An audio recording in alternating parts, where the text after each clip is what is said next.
Hello friends, welcome to my channel. आज की class में हम लोग साइंस के नेक्स्ट चैप्टर को डिस्कस करेंगे। ये चैप्टर है आपका रेसे से वस्त्र तक, ठीक है। यानी कि कह सकते हैं फाइबर टू फैब्रिक, यानी कि जो हम कपड़ा पहनते हैं ये कैसे बना है, किस चीज से बना है, ये कैसा कपड़ा है, इन सब चीजों के बारे में इस वीडियो में डिटेल से जानेंगे, ठीक है। जो देखिए, जो ये आपका टॉपिक है फाइबर टू फैब्रिक, इससे रिलेटेड आपका क्लास 6 में भी टॉपिक है, क्लास 7 में भी है और साथ ही साथ आपका क्लास 8 में भी टॉपिक है, ठीक है। तो चलिए हम लोग इस वीडियो को देखते हैं। पहले आप लोग इसका स्क्रीनशॉट लेना चाहते हैं तो ले सकते हैं, वरना मैं टेलीग्राम पर इसका बोर्ड का स्क्रीनशॉट आपको वहां पर क्लियर भेज दूंगी, ठीक है।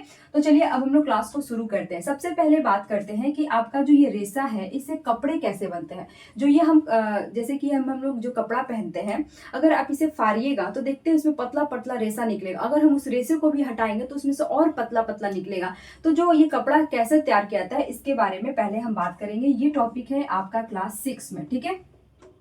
ये टॉपिक आपका क्लास 6 में है कि हम रेशे से कपड़ा को कैसे तैयार करते हैं। तो देखिए, जो ये आपका रेशा है इससे हम कपड़ा, ये धागा, पहले इसका धागा बनता है जिसे हम क्या कहते हैं, तागा भी बोलते हैं, धागा भी बोलते हैं और इंग्लिश में से यार्न बोलते हैं, ठीक है। जब रेशे से, रेशा को, फाइबर को हम लोग रेशा बोलते हैं या फिर तंतु बोलते हैं, ठीक है। अब बात करते हैं कि तंतु से जो धागा तैयार होता है इस प्रोसेस को हम लोग क्या कहते हैं, स्पिनिंग कहते हैं और इसे हिंदी में कताई कहते हैं, ठीक है। देखिए, स्पिनिंग में क्या होता है कि हम रुई लेते हैं, रुई को लेते हैं, रुई के यहाँ पर मैंने लिखा है कि रुई के रेशे को खींचकर ऐंठते हैं। मान लेते हैं आपको कुछ चीज, जैसे दिवाली में आप लोग दिए की बाती बना रहे थे तो बहुत सारा रुई ले रहे थे और उसको क्या कर रहे थे, ऐसे ऐंठ देते थे तो देखते थे एक लरी बन जाता था, ठीक है। तो इसमें क्या होता है कि बहुत पतला लिया जाता है रुई का थोड़ा सा और उसको क्या किया था, ऐसे ऐंठ दिया जाता है, ठीक है। तो इसी प्रक्रिया को क्या कहते हैं, स्पिनिंग यानी कताई कहते हैं और इस तरह से रेशे से क्या बन जाता है, आपका तागा यानी कि धागा बन जाता है, ठीक है।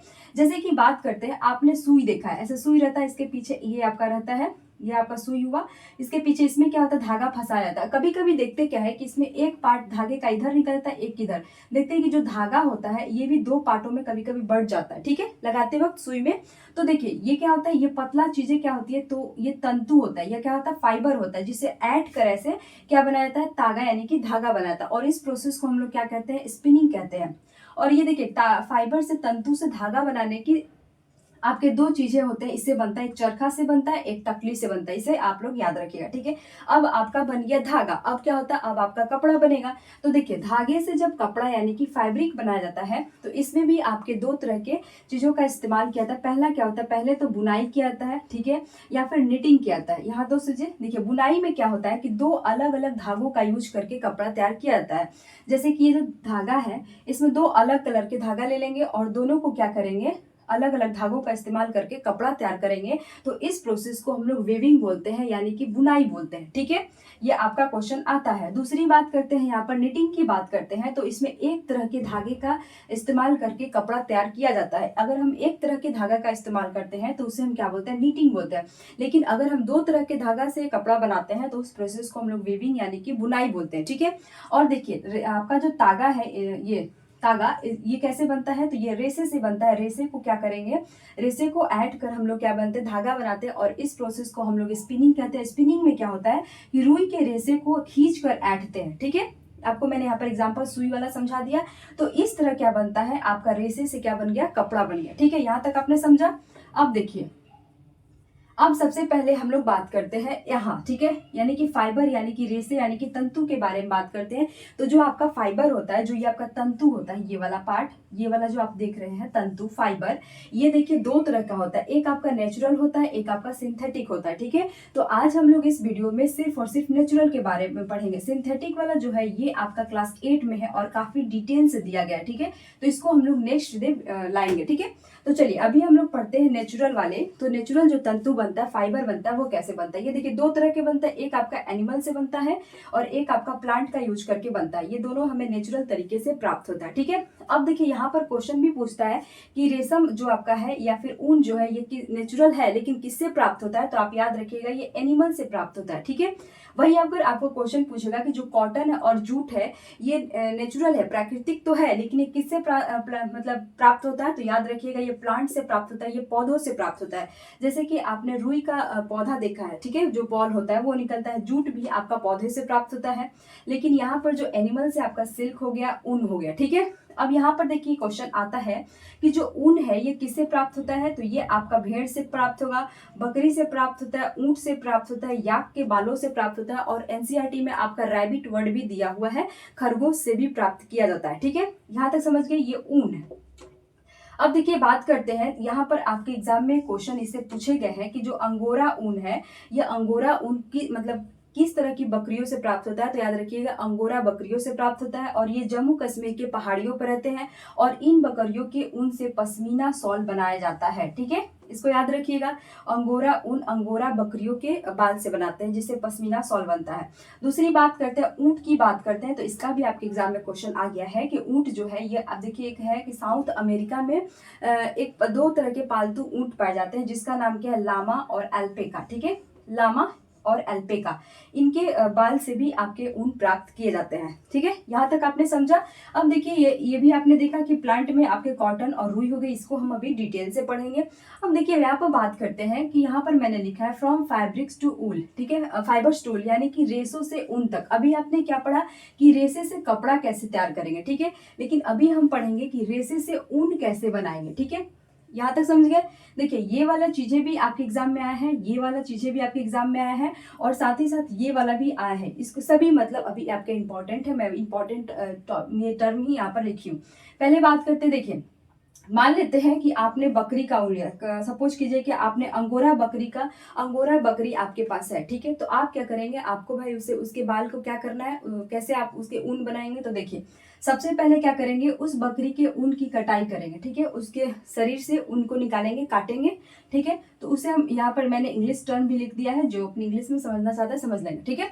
तो पहले हम क्या करेंगे, उसकी शरीर से ऊन की कटाई करेंगे, पतली परत निकालेंगे, ठीक है। जब आपने ऊन की कटाई कर लिया तो उसके बाद क्या करेंगे, हम ऊन को क्या करेंगे, साफ करेंगे। सपोज कीजिए कि मान लेते हैं अभी मेरे मान लेते हैं बाल है, ठीक है, हमने क्या किया कि हमने इसे दान कर दिया, तो मेरे बालों को यहाँ से पहले काट लिया जाएगा, काटने के बाद उसे क्या कर दिया जाएगा, साफ किया जाएगा, और इसी साफ को क्या कहते हैं, अभिमार्जन कहते हैं, कि बालों को क्या किया जाएगा, जो आपने उनकी कटाई की है उसको क्या करेंगे, आप अब साफ करेंगे, ठीक है, साफ किया। इसके बाद देखिए यहाँ पर क्या करेंगे, लिखेंगे छटाई करेंगे। अब मान लेते हैं कि बालों में कहीं कहीं आपका ऐठन होता है, जैसे कि बाल फंसाएंगे तो उसे फंस जाएगा, कहीं कहीं देखेंगे बालों का ऐठन होता है, तो हम उन चीजों को क्या करेंगे, यहाँ पर छांट लेंगे, ठीक है।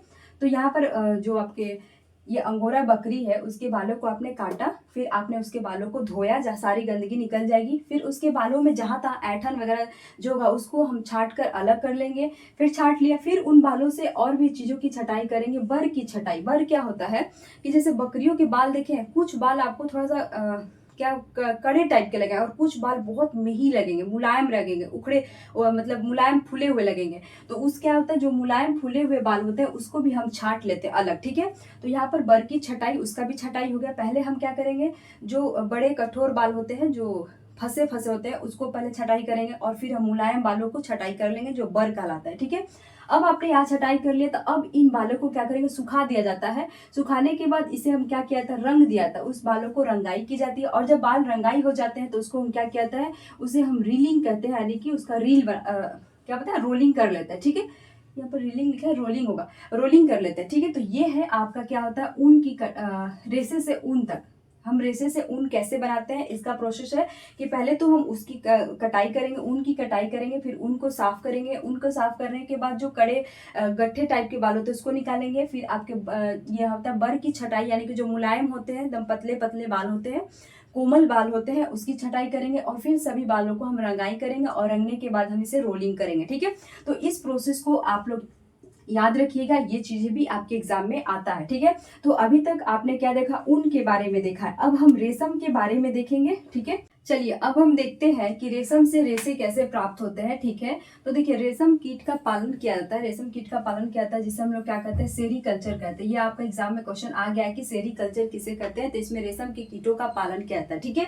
इसके बाद देखिए सेरीकल्चर का सबसे पहले उपयोग कहाँ हुआ था, तो चीन में हुआ था। ठीक है, अब यहाँ पर हम देखते हैं इसके पूरे साइकिल को देखते हैं कि कैसे हमें प्राप्त होता है। तो देखिए सबसे पहले बात करते हैं कि फीमेल मॉथ जो होता है वो बहुत सारे अंडे देती है। ठीक है, बहुत सारे अंडा देती है। जो रेशम कीट मादा होती है वो बहुत सारे अंडे देती है। कहाँ देती है, तो ये शहतूत के पत्तियों पर देती है। ठीक है, मैंने यहाँ पर लिखा है कि शहतूत का वृक्ष जो आपका मलबेरी टी होता है, ये क्या होता है कि रेशम के कीड़ों के लिए भोजन का एकमात्र स्रोत होता है। ठीक है, इसके बाद देखिए यहाँ पर बात करते हैं कि ये जो आपको दिख रहा है कि फीमेल मॉथ है, ये बहुत सारे इस पत्ते पर अंडे देती है। फिर अंडा ये क्या होता है, धीरे धीरे क्या होता है, एक लार्वा बनाता है। ठीक है, देखिए यहाँ पर ये अंडे क्या होते हैं, लार्वा में कन्वर्ट हो गए। तो नेक्स्ट स्टेज में, दूसरे स्टेज में क्या कहलाता है कि ये लार्वा का निर्माण कर लेता है, जिसे हम क्या कहते हैं, कैटरपिलर कहते हैं। ठीक है, इसको याद रखिएगा, लार्वा वाला स्टेज को ही हम क्या बोलते हैं, कैटरपिलर बोलते हैं। ठीक है, अब यहाँ पर क्या होता है कि यहाँ पर क्या करता है कि ये लार्वा क्या कहलाता है, इस शहतूत के पत्तियों को धीरे धीरे खाते रहता है, खाते रहकर खाकर इसको समाप्त करता है। ठीक है, जिसके मैंने यहाँ पर लिखा है ना कि भोजन का एकमात्र स्रोत होता है। ठीक है, ये कौन सा, शहतूत का वृक्ष की पत्तियां। ठीक है, तो यहाँ पर ये जो लार्वा है इसको धीरे धीरे खाएगा और नेक्स्ट स्टेज में आता है। ठीक है, तो देखिए नेक्स्ट स्टेज में आने से पहले हम इस चीज को देखते हैं कि जो ये लार्वा होता है, यह सिर के गति के समय पतले तार के रूप में प्रोटीन से बना एक पदार्थ को स्रावित करता है। ठीक है, इसको याद रखिएगा, किससे बना रहता है, तो ये प्रोटीन से बना रहता है, जो कठोर होकर रेशम का रेशा बन जाता है। ठीक है, ये जो आपका पतला तार स्रावित करता है, ये किसका बना होता है, प्रोटीन का, और ये क्या होता है, ये कठोर होकर रेशम का रेशा बन जाता है। ठीक है, और कैटरपिलर स्वयं को पूरी तरह से रेशम के रेशे से ढक लेता है, जिससे क्या होता है, प्यूपा बन जाता है। ठीक है, जो ये तीसरा स्टेज है जहां पर ये प्यूपा बनता है, तो उसको हम समझें कि कैसे बनता है। तो पहले इसको समझते हैं। ठीक है, यहाँ पर मैंने क्या लिखा कि जब ये कैटरपिलर यानी कि जो लार्वा है अपना सिर का गति करता है, तो उस समय एक पतले तार के रूप में प्रोटीन से बना एक पदार्थ स्रावित होता है, जो कठोर होकर रेशम का रेशा बन जाता है। ठीक है, अब ये कैटरपिलर क्या करता है, ये जो आपका कैटरपिलर है ये क्या करता है कि कैटरपिलर स्वयं को पूरी तरह से रेशम के रेशे से ढक लेता है। ठीक है, जब ये रेशम के रेशे से ढक लेता है और तब क्या बनता है, तो प्यूपा बन जाता है। ठीक है, यहाँ पर आप इस अवस्था में देख रहे हैं कि यहाँ पर ये पत्तियां नहीं है, क्योंकि यहाँ पर ये खा चुका है पत्तियों को। ठीक है, और ये क्या करता है कि देखिए ये मैंने ऐसे ऐसे राउंड राउंड किया, इसके अंदर जो होता है ये आपका लार्वा है, तो ये क्या होता है, ये अपने आप को पूरी तरह से इसे ढक लिया है, और इसी को स्टेज को हम लोग क्या बोलते हैं, प्यूपा बोलते हैं। ठीक है, और देखिए जो यह आवरण है इसको हम क्या बोलते हैं, कुकुन। जो ये आवरण है जो अपने आप को इसके अंदर ढका हुआ है, इस आवरण को हम लोग क्या बोलते हैं, कुकुन बोलते हैं। ठीक है, मैंने यहाँ पर लिखा है कि इस आवरण को हम लोग कुकुन बोलते हैं, और इसी कुकुन से रेशम रेशम का धागा प्राप्त किया जाता है। ठीक है, यहाँ तक समझ गए, इसको हम अभी बाद में समझेंगे कि इसी कुकुन से आपको रेशम का धागा प्राप्त किया था। यहाँ तो गई, और इसके बाद धीरे धीरे क्या होता है, ये नेक्स्ट स्टेज में आता है, और फिर ये क्या होता है, एडल्ट आपका रेशम का कीट बन जाता है। ठीक है, यहाँ तक समझ में। फिर ये एडल्ट आपका बहुत सारे अंडे देता है, फिर अंडा आपका क्या बनता है, यहाँ पर अंडे देगा, अंडा आपका लार्वा बनेगा, लार्वा से ये प्यूपा बनेगा, प्यूपा में ये अपने आप को पूरी तरह से इन धागों से क्या करता है, लपेट लेता है, जो किससे बना होता है, प्रोटीन का बना होता है। ठीक है, यहाँ तक समझ गया इस प्रोसेस में। लेकिन ये सेरीकल्चर जो होता है, ये रेशम उत्पादन, हमें ये रेशा कैसे प्राप्त होता है, तो यहाँ पर हम समझेंगे कि जो हम उत्पादन करते हैं वो इस स्टेज तक आने ही नहीं देते। ये चौथा जो स्टेज है यहाँ तक ये नहीं पहुंच पाता, और यहीं पर ये समाप्त हो जाता है। ठीक है, कैसे, तो देखिए सेरीकल्चर में क्या होता है, इसका उत्पादन के बहुत सारे अंडे आते हैं, यहाँ पर लार्वा बनता है, लार्वा से प्यूपा बनता है, और प्यूपा में जो यही अपने आप को ये ढका है ना, इसी से क्या होता है, रेशम प्राप्त होता है। इसी को हम क्या बोलते हैं, ढकने को, जाल को कुकुन बोलते हैं। मैंने यहाँ लिखा ना कि ये आवरण को हम क्या बोलते हैं, कुकुन, और इसी कुकुन से क्या होता है, रेशम का धागा प्राप्त किया था। अब ये दिन जानते हैं, इसके अंदर आपका ये रहेगा, ये जो है आपका लार्वा, और इसके अंदर ये ऐसे ढका रहेगा। अब इसे क्या कर दिया जाएगा, इसको उठाकर सीधे गर्म पानी में बॉयल कर दिया जाएगा। बॉयल करने के बाद ये जो आपका है, ये वाला पार्ट जो कुकुन है वो ऊपर आ जाता है और उसको निकाल लिया जाता है, यानी कि कुकुन आपका यहाँ पर एडल्ट मॉथ में नहीं आ सकता। ठीक है, तो यहीं पर आपको यहाँ से रेशम का धागा प्राप्त कर लिया जाता है। यहाँ तक आपने समझा। अब देखिए यहाँ पर हमने कुछ सिल्क के नाम लिखे हैं जो आपके एग्जाम में ऑलरेडी आ गए हैं, प्रीवियस ईयर में आप देख सकते हैं। कुछ सिल्क है आपका टसर सिल्क, मूंगा सिल्क, कोसा, ये है कोसा सिल्क। मरबली सिल्क जो होता है ये बहुत ही अच्छा सिल्क माना जाता है, क्योंकि ये सॉफ्ट होता है, लस्टर यानी कि चमकदार होता है, इलास्टिक यानी कि लचीला होता है, और इसे सुंदर रंगों में रंगा जा सकता है। ठीक है, ये आप सिल्क का नाम याद रखिएगा, ये आपके एनसीईआरटी में ऑलरेडी दिए गए हैं। तो ये आपको समझ में आया कि सेरीकल्चर किस तरह से किया था। अगर यहाँ पर इसको उबाला नहीं जाएगा तो ये फिर से आपका एडल्ट मॉथ बन जाएगा, लेकिन सेरीकल्चर में यहीं तक, इसी प्रोसेस तक आकर आपको कुकुन को प्राप्त कर लिया जाता है। ठीक है, और रेशम के बहुत से चमकदार चीजों को बनाया जाता है। यहाँ तक आपको रेशम के बारे में समझ में आया। चलिए अब हम नेक्स्ट समझते हैं प्लांट वाला कि हमें प्लांट से कैसे रेशे प्राप्त होते हैं। यहाँ पर अब हम देखेंगे कि प्लांट से जो प्राप्त हो रहे हैं रेशे वो कौन कौन से हैं। तो कॉटन है, ये आपके प्लांट से प्राप्त होते हैं, और जूट भी ये है कि प्लांट से प्राप्त होता है। ठीक है, तो इन दोनों को डिस्कस करेंगे। देखिए कॉटन को हम लोग हिंदी में क्या बोलते हैं, रुई बोलते हैं। ठीक है, और जूट को हम लोग जूट भी बोलते हैं और पटसन भी बोलते हैं। तो ये क्या होता है, ये प्लांट से हमें मिलते हैं। ठीक है, तो चलिए इसको हम लोग डिस्कस करते हैं। यहाँ पे बात करते हैं रुई। रुई को आप लोग तकिया, तोशक, रजाई वगैरह में देखे हैं। तो ये हमें कहाँ से मिलता है, तो आप लोग ने कपास का पौधा देखा होगा। तो ये जो कपास का पौधा है इससे हमें रुई प्राप्त होता है। ठीक है, अब देखिए कपास के पौधा को उगाने के लिए हमें मिट्टी कैसी चाहिए, तो आपकी ब्लैक सॉइल चाहिए और वार्म क्लाइमेट यानी कि उष्ण जलवायु होनी चाहिए।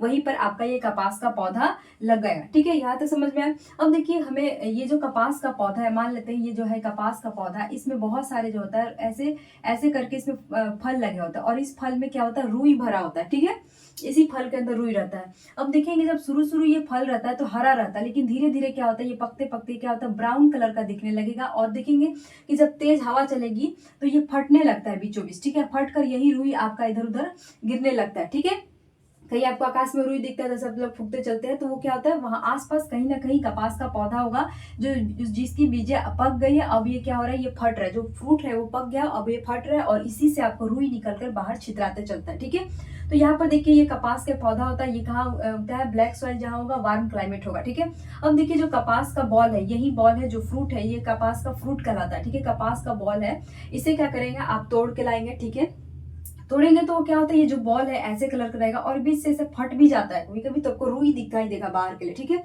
फिर इसे क्या करेंगे, हस्त चयन प्रक्रिया द्वारा इसको क्या किया जाता है, ऐसे तो इसके फोल्ड को ऐसे तोड़ा जाता है, तो इसके अंदर आपको रुई मिलेगा। ठीक है, और बीच में आपको गोल गोल गोल गोल बीज दिखाई देता है। ठीक है, ऐसे रहेगा, मान लेते हैं इसके थोड़ा सा ऐसे यहाँ पर हार्ड टाइप का रहता है, इसी में आपका बीज लगा रहता है, और इसके चारों बगल यहाँ पर रुई रहता है। ठीक है, तो इसको इस खोल को ऐसे फाड़ेंगे लोग, तो हस्त चयन प्रक्रिया द्वारा होता है।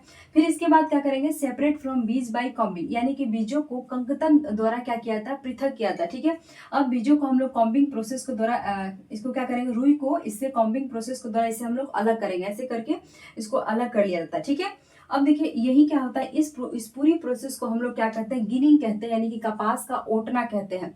अभी आप लोग कपास के फल को देखेंगे, जिसे हम लोग क्या बोलते हैं, आपका कॉटन बॉल बोलते हैं।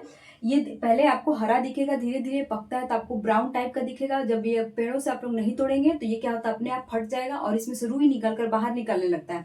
फिर लोग क्या करते हैं, इसको तोड़ लाते हैं, तोड़ने के बाद इसके खोल को हटाते हैं। खोल को हटाएंगे तो फिर इसको क्या करेंगे, कॉम्बिंग प्रोसेस को द्वारा रुई को इसके सीड से अलग करेंगे। ठीक है, और इस पूरी प्रोसेस को गिनिंग कहते हैं। इसको याद रखिएगा, क्वेश्चन आया हुआ है गिनिंग, जिसे हम कपास का ओटना कहते हैं। ठीक है, यहाँ तक समझ गए। इस तरह हमें रुई प्राप्त होता है। अब दूसरी बात, जूट कैसे प्राप्त होता है, तो जूट को हम लोग क्या बोलते हैं, पटसन बोलते हैं। ठीक है, आप लोग ने जूट का बोरा देखा होगा। तो देखिए ये क्या होता है, जूट कैसे किससे प्राप्त होता है, ये जूट प्लांट से ही प्राप्त होता है, और इसकी खेती आपको रेनी सीजन में देखने को मिलेगी। ठीक है, और इसकी खेती कहाँ होती है, तो वेस्ट बंगाल में होता है, बिहार में होता है, असम में होता है। ये 3 राज्यों को आप लोग याद रखिएगा, क्योंकि एनसीईआरटी में ऑलरेडी दिए हुए हैं। इसके बाद देखिए इसमें क्या होता है कि आप लोगों ने इसकी फसल की कटाई के बाद इसके प्लांट को इसके प्लांट के स्टेम को क्या किया जाता है, कुछ दिनों के लिए, फ्यू डेज के लिए क्या किया जाता है, जल में डुबोकर रखते हैं। ठीक है, जब इसे जल में डुबोकर रखते हैं तो तने क्या होते हैं, गल जाते हैं, और इन्हें पटसन तंतुओं से हाथों द्वारा पृथक कर लिया जाता है, और इस प्रकार आपको जूट की प्राप्ति हो जाती है। ठीक है, तो ये दोनों चीजें हमें प्राकृतिक रूप से प्लांट से प्राप्त होता है। आपने इससे पहले एनिमल से जो प्राप्त है उसको देखा, ऊन और उनको देखा। इसके बाद ये क्या होता है, ये प्लांट से प्राप्त हुए। ठीक है, उसमें आपने सिल्क को देखा, जो आपके एनिमल से प्राप्त होते हैं वो थे सिल्क थे। ठीक है, इसके बाद ऊन थे। इसमें आपके एनिमल जो आपके प्लांट से प्राप्त हो रहे हैं वो है जूट, और ये है रुई। ठीक है, तो अभी तक आपने प्राकृतिक रूप से देख लिया। अब हम नेक्स्ट वीडियो में संश्लेषित रेशे कैसे मिलते हैं उसको देखेंगे। वो आपके क्लास 8 के चैप्टर क्लास 8 में दिया है एनसीईआरटी में। ठीक है, तो उसको हम लोग नेक्स्ट वीडियो में डिस्कस करेंगे। यहाँ पर आपका ये चैप्टर अभी समाप्त होता है, जो आपके क्लास 6 में एनसीईआरटी में था, क्लास 7 के एनसीईआरटी में था। ठीक है, नेक्स्ट वीडियो में हम लोग क्लास 8 के एनसीईआरटी में संश्लेषित रेशे को डिस्कस करेंगे। काफी बड़ा चैप्टर है, तो इसमें आपका संश्लेषित रेशे और प्लास्टिक है, यहाँ से भी आपके एग्जाम में बहुत सारे क्वेश्चन आते हैं। ठीक है, तो चलिए अब आप लोग इसके प्रीवियस ईयर क्वेश्चन को लगाइएगा। ये चैप्टर आपका यही समाप्त होता है। और हाँ, वीडियो पसंद आए तो वीडियो को लाइक करिएगा, चैनल को सब्सक्राइब करिएगा, और इसके स्क्रीनशॉट आपको टेलीग्राम पर मिल जाएगा, तो टेलीग्राम आप लोग ज्वाइन कर लीजिएगा। ठीक है।